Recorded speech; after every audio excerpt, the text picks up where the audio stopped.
Okay, let start. अब हम करने वाले हैं डीएवी स्कूल क्लास 7 एसएसटी का एग्ज़ाम है और आज हम करेंगे रैपिड रिवीजन पॉलिटिकल साइंस की, जहां हमारे चैप्टर आने हैं 18 एंड 19। आई अगेन रिपीट, हम करने वाले हैं आज डीएवी स्कूल क्लास 7 जिसमें एसएसटी का एग्ज़ाम है। टॉपिक है रैपिड रिवीजन पॉलिटिकल साइंस और चैप्टर है 18 एंड 19।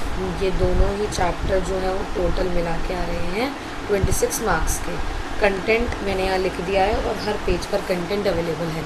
जैसे 18 चैप्टर में एमसीक्यूज़ आने हैं 4 नंबर के, ठीक है। तो पहले हम 18 चैप्टर कर रहे हैं, तो हम अभी 18 का ही कंटेंट देखेंगे। 18 चैप्टर में एमसीक्यू कितने आने हैं? 4, ठीक है।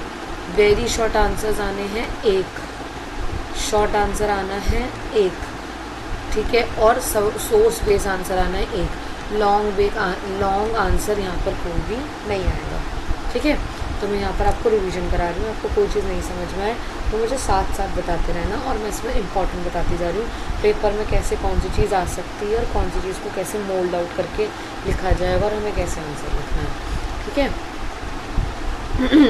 चलिए, यहाँ पर है चैप्टर नंबर 18 और इसमें आप देख रहे हो डेमोक्रेसी एंड इक्वालिटी।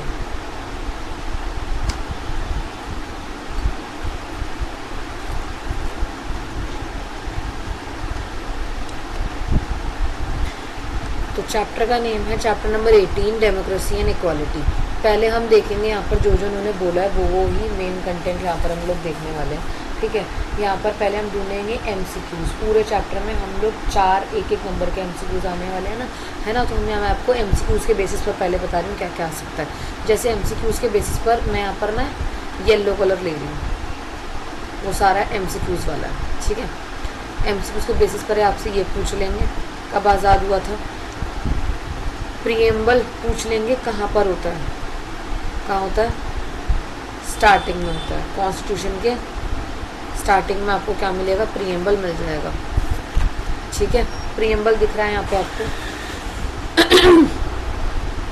कॉन्स्टिट्यूशन कब आया, ठीक है। कॉन्स्टिट्यूशन के अंदर किस किस चीज़ों को प्रोहिबिट्स करा गया है, ये 1 नंबर में पूछ लेते हैं, ठीक है। कॉन्स्टिट्यूशन क्या है, इसको इरेज कर देते हैं।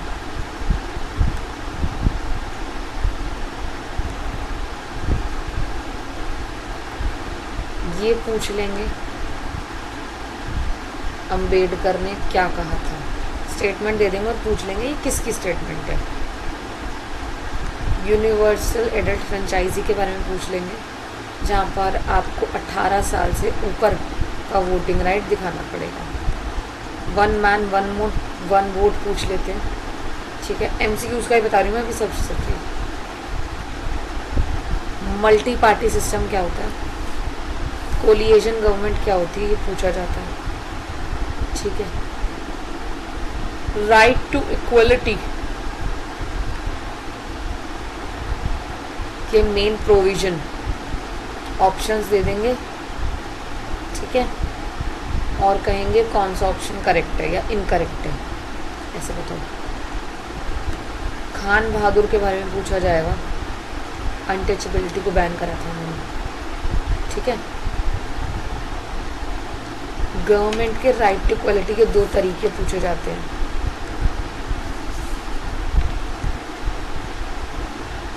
ठीक है। इसमें नहीं है कुछ, इतना कुछ नहीं पूछते, मैं साथ से बताती जा रही हूँ। पूछ तो जाओ, कुछ नहीं होता मुझे पूछो, ठीक है। रिजर्वेशन सिस्टम पूछ लेंगे, वर्ना सिस्टम क्या होता है, वर्ण के बारे में बताते हैं, ठीक है। ये तो अब न्यूज़पेपर की एक छोटी सी रिपोर्ट है, इतना कुछ है नहीं, बस यहाँ पर आपको ड्यूटीज़ बताई गई हैं, आप अपने डेवलपमेंट प्रोग्राम्स कैसे चला सकते हैं। ये सोर्स बेस्ड क्वेश्चन आते हैं इसमें।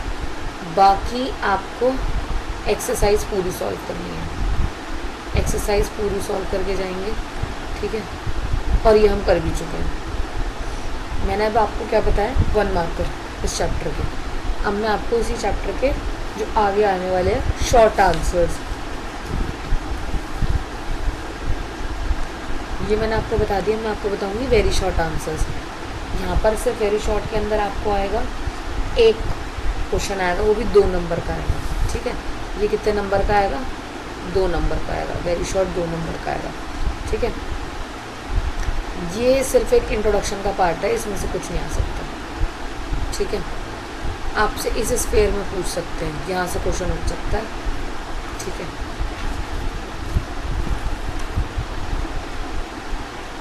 आपसे और क्या पूछ सकते हैं कि इंडिया एक सेक्युलर कंट्री है, सबने उसे अपनाया है।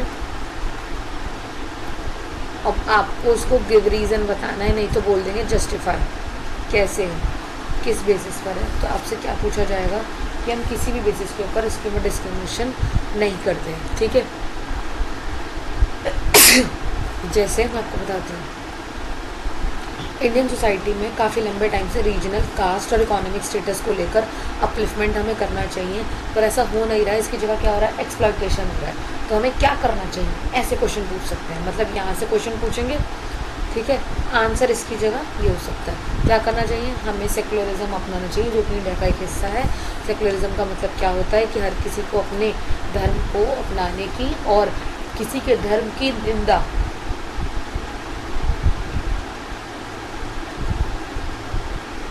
किसी के धर्म को डिसोबे करने की ज़रूरत नहीं है।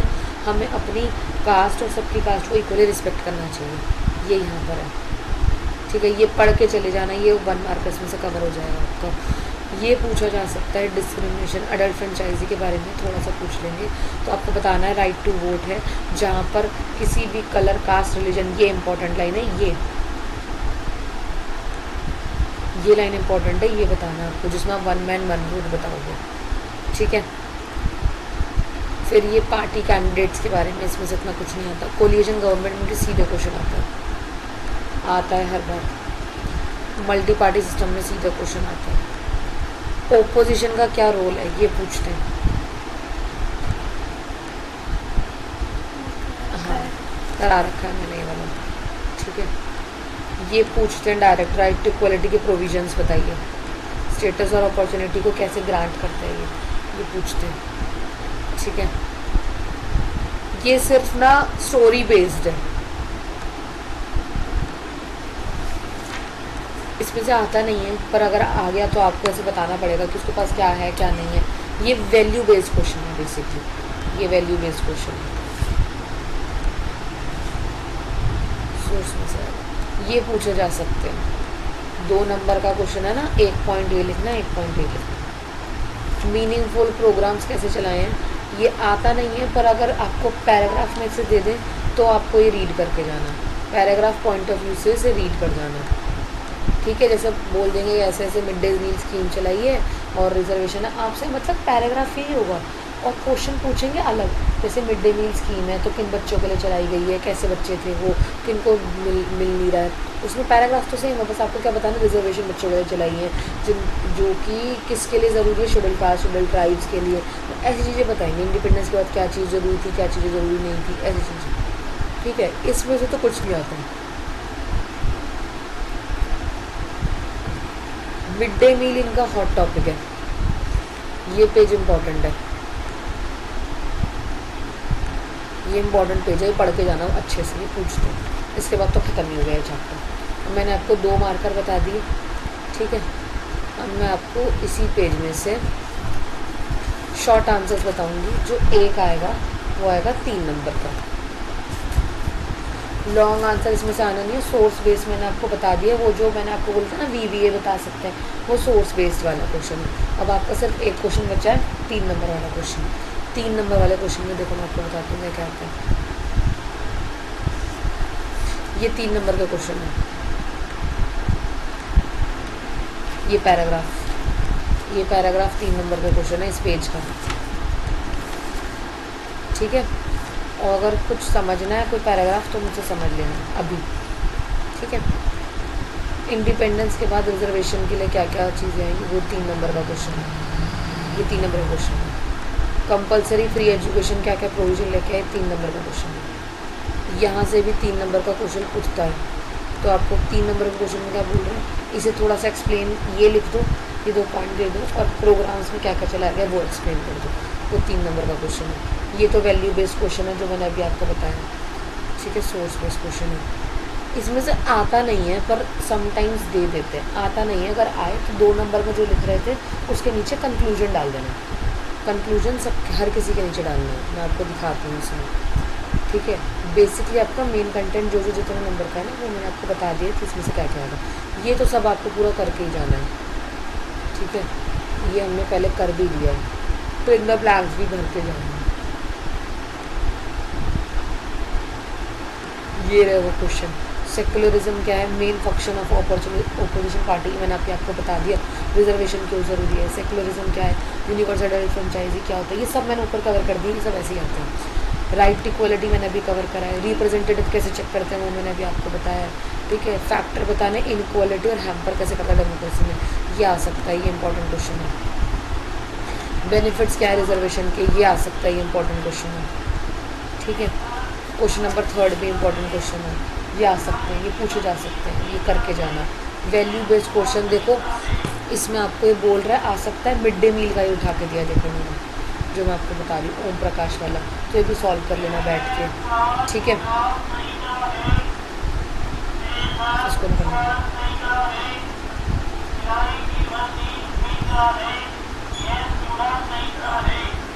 करा लिया, आगे जाओ, ठीक है,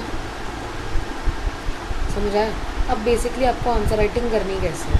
अब आपको आंसर राइटिंग करनी कैसे है, ये ना कुछ रीजंस हैं, ये देख के चले जाना। पॉवर्टी कैसे हटा सकते हैं, नंबर ऑफ स्कीम्स गरीबों के लिए क्या चलाई है, वो वहाँ पर आपने लिख भी रखी है, बुक में भर रखी है, पढ़ के जाना, ठीक है। अब मैं आपको बता रही हूँ, मैं इंट्रोडक्शन, हमें 3 नंबर के क्वेश्चन में, ठीक है, 2 नंबर के क्वेश्चन में, 5 नंबर का तो आना नहीं है इसमें से आंसर फॉर्मेशन कैसे करनी है, ठीक है। मेरी हैंड राइटिंग थोड़ी कचरा हो रही है यहाँ पे, ठीक है। हर किसी के पहले, सबसे पहले आप क्या लिखोगे? इंट्रो, ठीक है। अगर 2 नंबर का क्वेश्चन है यहाँ पर लिख लो, अगर 2 नंबर का क्वेश्चन है और 3 नंबर का क्वेश्चन है, मैं आपको लाइंस बता रही हूँ, ठीक है। 2 नंबर का क्वेश्चन है तो कम से कम 3 लाइन, अगर 3 नंबर का क्वेश्चन है तो 4 लाइन, 4 से 5, ठीक है। उसके बाद जो क्वेश्चन कंटेंट में कह रहा है, ट्राई कीजिए सभी कुछ आप किस में डालिए? पॉइंटर्स, ये तो आपका लाइंस में आएगा, इंट्रो है, हाँ, ठीक है। और ये सब किस में आएगा? पॉइंटर में, ठीक है। कोई भी आंसर नेगेटिव नहीं होना चाहिए। कंक्लूजन बनाओगे दोनों ही आंसर में, ठीक है। 2 नंबर में कौन सा कंक्लूजन होना चाहिए और 3 नंबर में क्या कंक्लूजन होना चाहिए। 2 नंबर में कंक्लूजन की लाइन 3 लाइन होनी चाहिए, ठीक है। कंक्लूजन की लाइन 4 से 5 होनी चाहिए, ठीक है। क्वेश्चन भले ही अगर आपको नेगेटिव में बोल रहा है कोई चीज़, आपकी एंडिंग हमेशा पॉजिटिव होनी चाहिए, ठीक है। Ending should be positive, ending positive होनी ही चाहिए। ये मैंने आपको बताया आंसर फॉर्मेशन किसका? चैप्टर नंबर 18 का, समझ आया। और अगर कोई चीज़ नहीं समझ में आई है तो आप मुझसे पूछ लो, मैं पैराग्राफ पे पैराग्राफ समझाता हूँ, ठीक है। अब हम आते हैं अगेन चैप्टर नंबर 19 पे। अब जब हम चैप्टर नंबर 19 पे हैं तो मैं इसे काट देती हूँ, ठीक है। जो जो क्वेश्चन हमें पढ़ना है वही वाला करते हैं, यहाँ पर हमें क्लियर हो जाएगा बहुत कुछ, ठीक है। हमें अब करना है चैप्टर नंबर 19, ठीक है, क्योंकि हमने 18 ऊपर कर लिया है तो हम करेंगे 19। इसका इंक बढ़ा देते हैं, 18 हटा दो, ये हटा दो, ठीक है। सोर्स बेस तो पूरा ही हटेगा, ठीक है। अब आप देख रहे हो कि 19 में क्या क्या है, ठीक है। MCQs भी हटा दो, ठीक है। मैं सब जगह से इसे रिमूव कर देती हूँ ताकि कोई दिक्कत ना हो।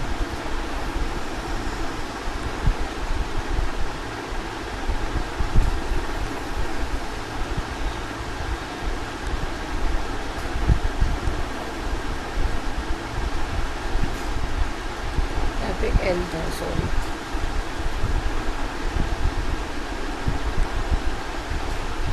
ठीक है,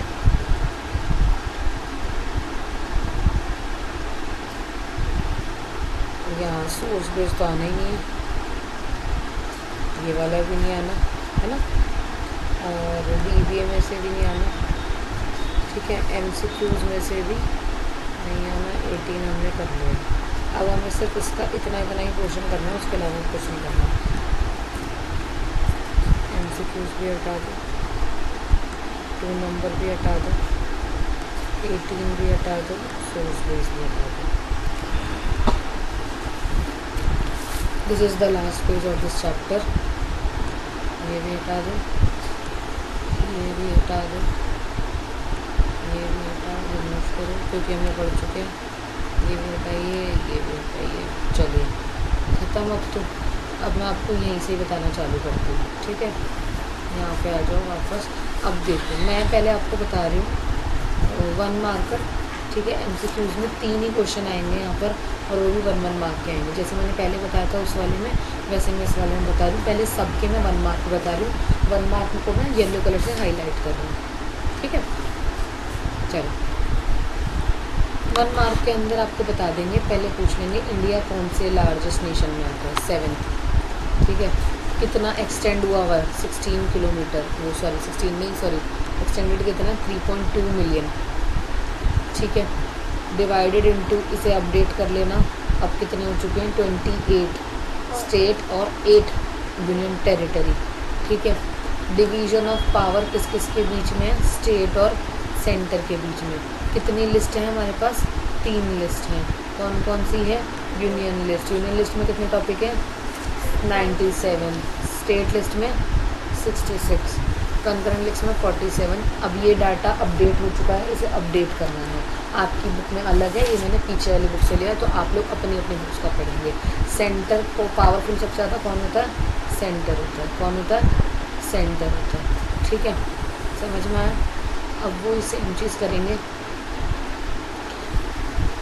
स्टेट के अंदर कैसे हाउसेस होते हैं, स्टेट में सिर्फ एक हाउस होता है, लेजिस्लेटिव असेंबली, जिसे विधानसभा कहते हैं। ठीक है, ओनली 6 स्टेट हैं, 6 स्टेट ऐसे हैं जहाँ पर आपको 2 हाउस देखने को मिलेंगे। ठीक है, कितने हैं, 6 स्टेट ऐसे हैं जहाँ पर कितने घर हैं, 2 घर हैं। कौन कौन से घर हैं, लेजिस्लेटिव असेंबली और लेजिस्लेटिव काउंसिल। ये पूछते हैं कौन से हाँ, तो कौन से स्टेट हैं, वो ये वाले स्टेट हैं। ठीक है, अब ये मैं यहाँ से ना इसको हाईलाइट कर दूँ। ये 6 स्टेट पूछेंगे, 2 स्टेट पूछेंगे पहले, फिर 6 स्टेट पूछेंगे कौन से वाले, ऐसे पूछते हैं। ठीक है, मिनिमम स्ट्रेंथ कितनी होनी चाहिए असेंबली में, 60। ठीक है, असेंबली की बता रही हूँ मैं। और किस पे डिपेंड करता है, उसकी पॉपुलेशन ऑफ स्टेट पे। मैक्सिमम 500 से ज़्यादा नहीं जा सकती, और जाती भी नहीं है। गोवा की 500 कैसे चल जाएगी, वो रहे पिद्दू सा, है ना। राजस्थान की ज़्यादा जाएगी, है ना। हम कैसे एक्सपेक्ट कर लें वहाँ 60% जाएगी, जा ही नहीं सकती भाई, है इतना हाथी जैसा देश शहर, है ना। समझो, अब ऐसे ही लेजिस्लेटिव असेंबली की एज कितनी होती है, 25। मिनिमम एज कितनी चाहिए, 25। ठीक है, हाँ, मैक्सिमम तो 60 के पार जा ही नहीं सकती, ये वाला पंगा। ठीक है, कितने मेंबर्स हो सकते हैं, 404। लेजिस्लेटिव असेंबली और मिज़ोरम ये एक ऐसा है जिसमें कितने हैं, 40 है। उत्तर प्रदेश में 4 है। ठीक है, ये मैं सब आपको MCQ की बता रही हूँ। ठीक है, लेजिस्लेटिव टर्म असेंबली कितने टर्म का होता है, 5 साल के लिए होती है। 5 साल के लिए होता है। ठीक है, किसी भी सिचुएशन के अंदर प्रेसिडेंट रूल लग सकता है स्टेट के ऊपर, अगर वो कॉन्स्टिट्यूशन के हिसाब से। हाँ। लेजिस्लेशन के लिए यूनिकैमरल लेजिस्लेशन है, 1 चल रहा है, और 2 के लिए बाईकैमरल, इसे नाम से बोला जाता है। लोकसभा में कौन काम करता है, स्पीकर और डेप्यूटी स्पीकर। ठीक है, स्पीकर जो है वो मीटिंग को बिजनेस मतलब उसको असेंबल करता है और उसी को ही रेगुलेट करता है। ये मैप है इंडिया का, जहाँ सब कुछ बता रखा है। लेजिस्लेटिव काउंसिल को क्या कहते हैं, विधान परिषद। एक तरीके से सारा चैप्टर रिवाइज हो रहा है। ठीक है, और इसे क्या कहते हैं, परमानेंट हाउस, जो कि डिसॉल्व नहीं होता, नहीं हो सकता। समझे? कितने साल के लिए रहता है इसका मेंबर? 6। ठीक है। 1/3 मेंबर यहाँ पे हर साल रिटायर होते हैं और एक नया मेंबर चुन लिया जाता है। ये रिटायर, आप मान लो मैं रिटायर हूँ 2 साल, दूसरा साल किसी न किसी का होगा, फिर नया बंदा होगा, ऐसे चलता है। ये जैसे पूरे 6 साल कर हाँ दिए, वो 2 साल में रिटायर होता है। तो ये कौन सा सिस्टम है? और रोटेशन पढ़ते थे ना, वो वाला। परमानेंटली नहीं हो रहा, वो धीरे धीरे हो रहा है, हाँ। पूरे एक साथ नहीं हो रहा। विधान परिषद विधान परिषद इलेक्ट करती है चेयरपर्सन और डेप्यूटी चेयरपर्सन। ठीक है। Minimum age, minimum members of legislative council कितना है? 40। ठीक है। एज कितनी है इसकी? 30। उसकी कितनी थी? 25। उसकी कितनी थी? 25 और इसकी कितनी थी? 30। फंक्शन ये इसमें नहीं पूछते। ठीक है। गवर्नर कहाँ का होता है जी? गवर्नर को हम क्या कहते हैं? राज्यपाल। कौन अपॉइंट करता है इसे? President of India. कितने साल के लिए करता है? 5 साल के लिए करता है। समझे? गवर्नर स्टेट के थ्रू अपॉइंटेड नहीं होता, ये ध्यान रखना हमेशा। ठीक है। Name of the governor where as real power, जैसे चीफ मिनिस्टर के पास होता है काउंसिल ऑफ मिनिस्टर, ऐसे हम यहाँ पर देखते हैं। लेकिन मैं आपको दोबारा पढ़ के बताती हूँ। State the administration carried in the name of the governor where as the real power lies in the chief minister. जैसे प्रेसिडेंट को हम बोलते हैं ना कि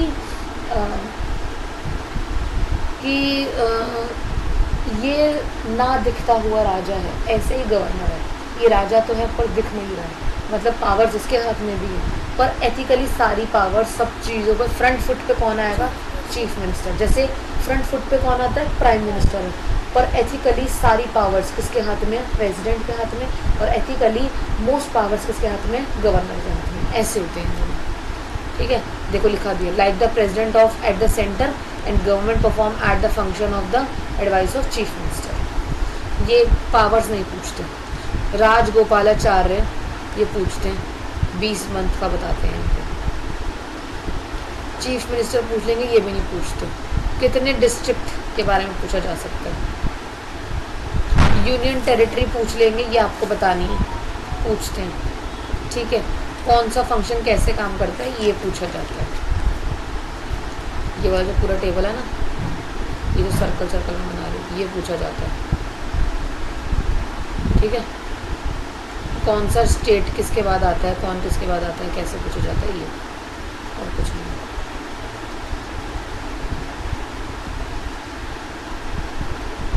ये मैंने अभी आपको 1 मार्कर बताया। 1 मार्कर बहुत आते हैं इस चैप्टर में से, बहुत ज़्यादा, तो आपको याद रखने ही वाले। मैं इसको पूरा हाईलाइट कर देती हूँ, वरना ये कचरा दिख रहा है। एटलीस्ट मोटा मोटा पोर्शन तो हो जाए, ताकि मैं इसमें से बाद में क्वेश्चन निकालूँ तो क्वेश्चन निकल जाए।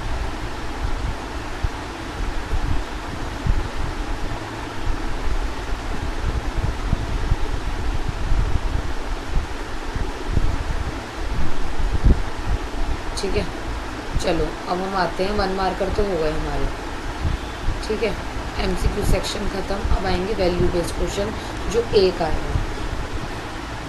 Sorry, very short question. Very short question में अगर आपको ये दिखाए तो उसे सिर्फ ड्रॉ कर देना। वेरी शॉर्ट में सिर्फ ड्रॉ करके आ जाना, कटिंग नहीं नंबर, एक छोटा सा इंटो दे देना, उसके बाद ड्रॉ कर देना। वेरी शॉर्ट कितने नंबर का आ रहा है आपका? 2 नंबर का आ रहा है। ठीक है। वेरी शॉर्ट में ये पूछ लेंगे, यूनियन टेरिटरी वेरी शॉर्ट में पूछ लेते हैं। ठीक है। दिल्ली को क्यों नहीं अपनाया गया, ये भी वेरी शॉर्ट में पूछते हैं। क्यों नहीं अपनाया गया? क्योंकि वो बहुत ज़्यादा ही छोटा है, स्मॉल है साइज़ में, और उसके आसपास वाले एरिया को हम क्या बोलते हैं? NCR। क्या बोलते हैं? NCR। बट यहाँ पर द कैपिटल ऑफ इंडिया, जिसे हम क्या बोलते हैं? National capital territory of India, जिसे हम क्या बोलते हैं? NCT दिल्ली। ठीक है। यहाँ पर गवर्नर का रूल होता है डायरेक्ट, चीफ मिनिस्टर का भी होता है, ऐसा कुछ नहीं है। ठीक है। फंक्शन ऑफ काउंसिल मिनिस्टर, ये भी VS में पूछ लेंगे, वेरी शॉर्ट में, 2 नंबर में। 2 नंबर में पूछेंगे तो सारे लिखने हैं, सारे लिख के आ जाना। ये नहीं पूछते। इसमें से भी इतना नहीं आता गवर्नर में से। गवर्नर आता है 5 नंबर का। ये सीधा सीधा इम्पोर्टेंट क्वेश्चन है और ये आता है 5 नंबर का।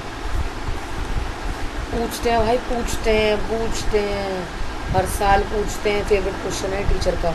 ये पूछ लेंगे 2 नंबर में, ठीक है। और अगर 3 नंबर में भी पूछ ले, ठीक है, तो इसका थोड़ा सा इंट्रोडक्शन दे के इसके बारे में इसकी पावर्स बता देना। पावर के तौर पर इसके पॉइंटर 3 से 4 डाल देना, ठीक है। ये हो गया था, ये हो गया। अब हमारा लॉन्ग भी मैंने आपको बता दिया एक कौन सा चलता है, ठीक है। ये सिर्फ इंट्रोडक्शन है, इसे रीड कर जाना, ठीक है। बट इसमें से कैसे पूछते हैं, बिल पास करने का तरीका पूछते हैं, तो ये आ सकता है 2 नंबर में। ये नहीं पूछते, ये सारा MCQ वाला क्वेश्चन है, एक बार पढ़ जाओगे तो वहाँ से कवर हो जाएगा। फिर भी मैं 2 नंबर और 1 नंबर लिख रही हूँ, ठीक है। ये सारा वही है जो मैंने अभी आपको बताया, इसके अलावा कुछ नहीं है। अब मैं आपको तो क्वेश्चन आंसर्स बताती हूँ, क्वेश्चन आंसर कौन सा इंपॉर्टेंट है। ये तो करके जाना ही है भाई, ये सब करके जाना है, ठीक है। ये इंपॉर्टेंट है, ये सब करके जाना है। और अगर किसी के पास आंसर्स नहीं है तो मुझे बताओ। ये पूछते हैं, ये पूछेंगे, ये भी इम्पोर्टेंट है। लिंक काउंसिल ऑफ मिनिस्टर और इनके बीच में जो मैंने अभी ऊपर इंपॉर्टेंट लाइन बताई है वो है। वो कौन अपॉइंट करता है चीफ मिनिस्टर को, ये पूछते हैं। नीचे वाले सारे क्वेश्चन 5 नंबर में आ सकते हैं, सारे क्वेश्चन 5 नंबर में आ सकते हैं, मान के चलो। और 5 नंबर की ही लेंथ समझ के इनके आंसर्स लिखना। एक बार घर पे लिख के देखना, नहीं तो अभी बैठ के लिख के देखना ना, मैं आपको समझा दूँगी, ठीक है। ये पूछ लेते हैं, ये आ सकता है केस बेस्ड स्टडी से। मैप के नाम पर मैप बता देंगे कि आ रहा है तो आ रहा है, नहीं तो यूनियन टेरिटरी वगैरह दे देते हैं। पर वैसे तो इन दोनों चैप्टर में से मैप नहीं आना है, तो वो देंगे ही नहीं, ठीक है। Now this is chapter close. यहाँ हमारा चैप्टर ख़त्म होता है और हमारा रिविजन ख़त्म। सभी कुछ अच्छे से करके जाना, नहीं समझ में आया तो मुझसे पूछना। आंसर्स नहीं मिल रहे तो भी मुझसे पूछना, मैं आपको आंसर्स बताऊंगी, आंसर ढूंढ के दे दूँगी, इवन लिख के भी दे दूँगी और आपको समझा भी दूँगी, ठीक है। एक बार खुद प्रैक्टिस करना। मैंने भी आपको सिविक्स का रैपिड रिवीजन ओवर कराया है। नेक्स्ट हम कल करेंगे हिस्ट्री वाला, ठीक है। पूरा हिस्ट्री का जितना भी है ना वो सारा कवर कर देंगे। चलो बाय बाय, हम मिलते हैं नेक्स्ट हिस्ट्री में।